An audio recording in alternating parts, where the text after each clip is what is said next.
But I do have an even more amazing story about that time.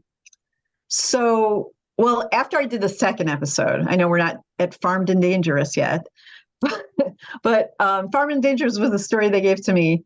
And after I wrote the script, but before the production, they called me up and they go, you have to meet with Joe Barbera and pitch it to him.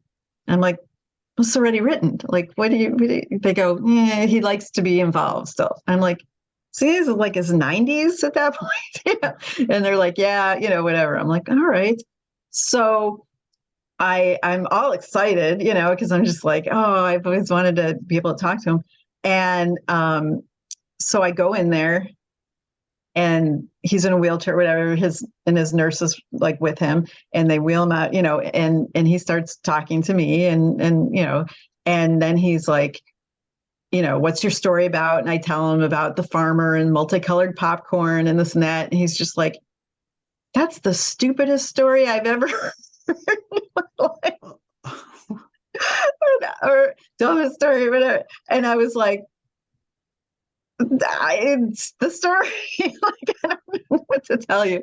And with the puppies, and I mean, and it was part of my fault too. It was like, it was a hard story to pitch. There's puppies and multicolored popcorn. I mean, I'm sure I made it sound like it didn't make any sense. And I was like, wow, Joe Barbera just said that to me, like, what am I saying? I was just like, oh, well.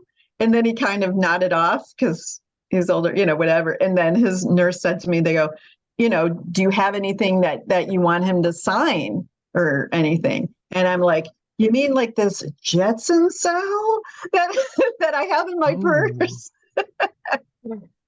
And so you can see signature. So yeah, I like had a purse and it was not framed, I just pulled it out and I'm like, here. So I got him to sign my Jetson cell and an episode. Oh, I think this is my Scooby Doo episode. Yeah, I got him to sign one, not for my husband. So that was cool.